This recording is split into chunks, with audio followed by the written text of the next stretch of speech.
is Knuckle-up TV. I'm with Alex Reid. Am I looking at your camera? Look at the camera. Well, look at me. Don't mind. Okay. We're looking at the camera. I'm Eric Guy, well-known boxing man. This is Alex Reid, famous fighter, really nice guy.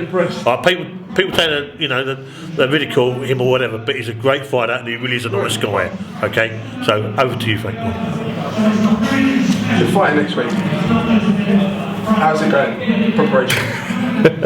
How's preparation going, right? So that's funny the way he goes. Yes, good. It's I haven't fought MMA in 4 years. I'm fighting next week, live on Channel 5 at Bellator in the O2 Arena. It's a little bit of a challenge. It's a little bit scary. I mean, especially when you've done it for so long. And I ask a lot of fighters. I was in the gym today and I was asking some guys who are a little bit more mature. I said, do you get nervous? Nah, everyone gets a bit nervous. If you haven't done it for a while, it's a bit scary. But do you know what? I perform under performance pressure, under the pressure of the crowd, the excitement brings out the best of me. So being a little bit scared is actually good because, like Rocky says in that film, Frankie fears your friend. It drives you, inspires you, it makes you faster, stronger, and more flexible. And one thing I miss more than anything in my recent years of celebritydom, if I'm going to call that a word, I've been destroyed spiritually, emotionally, mentally by the media, by women, by lawyers. Horrible crap. And the one thing that's kept me sound, safe, stable, strong is my training, my martial arts. And the one thing I love more than anything is competing. I've sort of missed that with a passion. It's a purpose.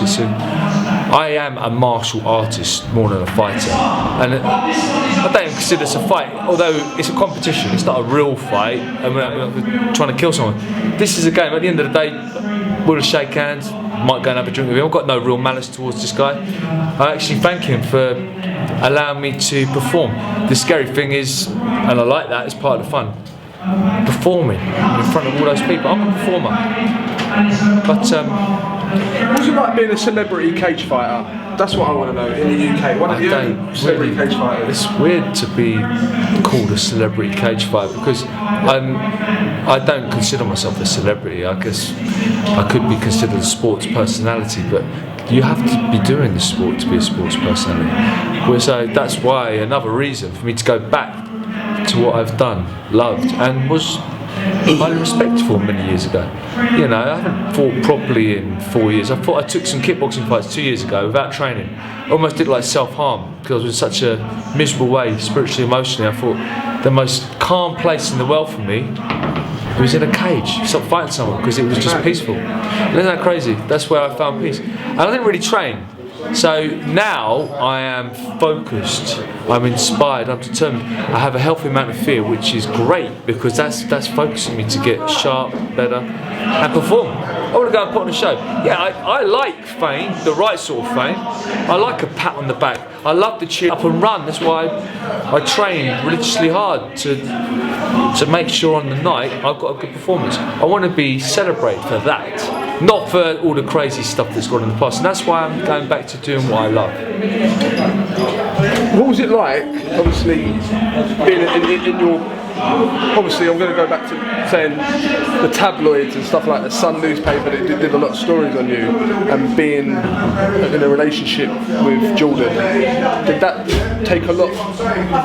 Did it take a lot out of you? No, it's okay. Let me just say, the second you mention home, my energy just goes. I can't deny all that stuff happened. It's kind of crazy. It's surreal to me that I was part of all of that. It doesn't seem real. This is why I'm going back to what I love and is real. You know, I've been in the media and in the entertainment industry longer than her. I got my first massive TV show a week before I met her. I've been doing films, soaps for 15 years, you know, what's going on? So for me to being a professional fighter, more than 300 fights all around the world. Not professional, probably about, I don't know, 60, 70 professional fights. But I was highly decorated, and then all of a sudden I have a little bit of a chip on my shoulder. Well, I did have. I kind of let that go now because I'm only famous for being the partner of someone. But it does. Draw a line. Yeah, draw a line there. It's kind of boring. I mean, when people really okay. Yeah. Okay. I'm going to say this in the nicest possible way to you. How long do you feel you've got left in MMA? That's okay. That's not bad. It's okay. I'm 40 years old, and when I wasn't in a healthy state just 2 months ago, and emotionally not right. And what goes on in here and here affects your whole physiology. And yeah, I'm a little bit scared. I'm hurting a little bit, but you know, I'm alive and I'm excited. That's like, wow. I should feel fear again. It's great. Can I do it? Have I got the power? Can I do this? Can I do that move? Can't do. So yeah, when I got the call from Bellator, which is a very big organisation, they've gone from 4 to 70% of the MMA market in less than a year, and they've owned by Viacom, which is a massive. They own Spike, Channel 5. They're going places. When I got the call from them, I was like, man, I can't do this. But I couldn't stop thinking about it for a week, and then I imagine I had a time machine, and I'm 40. And then I go to a 50-year-old Reid, and I say, Reid, I have a conversation. Why didn't you do it? You know, you regret it. So 50-year-old Reid spoke to 40-year-old Reid. Give it a go.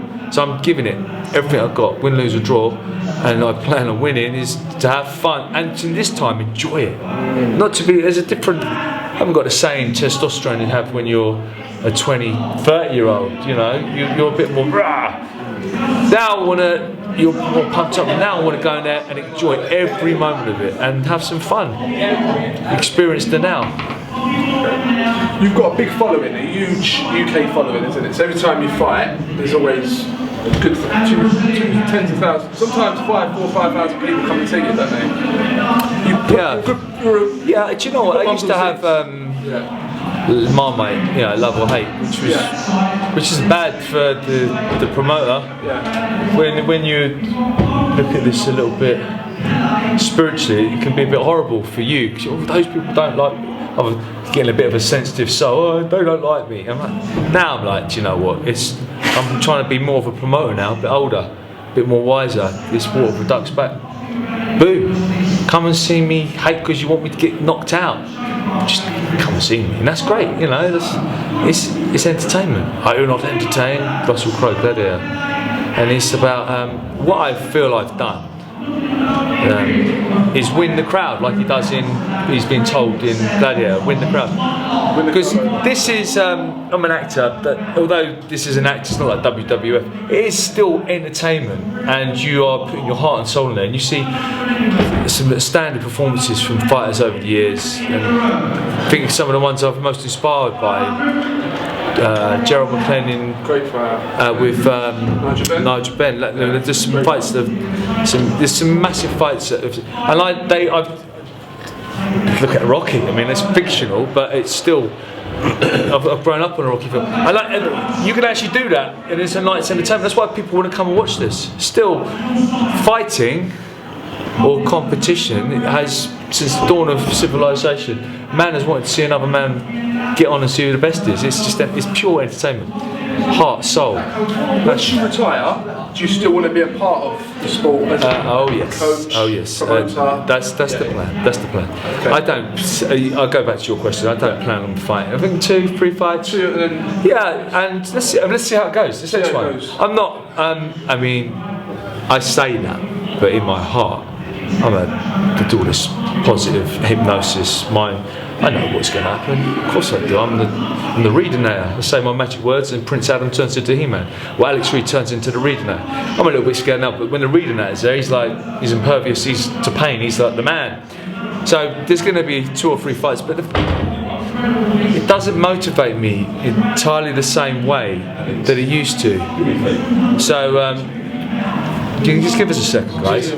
It doesn't motivate. So my plan is to move into promoting. I have a wealth of experience. I've been screwed from pillar to post, and I can benefit other athletes, other young fighters, and I can guide them. I know all the right people. I know how to strike deals. I know how to use the mainstream media. And it's funny that I've got a lot of you're saying I've got a lot of support, but I've got a lot of naysayers as well. And it's understandable because I don't just attract, it's really weird talking about this, about myself, I don't just attract martial arts, fitness, health and media, I attract mainstream media, front page tabloids, which brings exposure, sponsorship, and I've been called out when I had my fight, he's over the hill, we can't fight anymore. I've been called out by 12 fighters around the world, some of them really good fighters. If I'm that crap, what's the point of fighting me? Because they know they're going to get the exposure. And if I was so I understand that. It's a game. It is a game as well. Yeah. So, what do you think? Obviously tomorrow night, obviously John Jones has pulled out.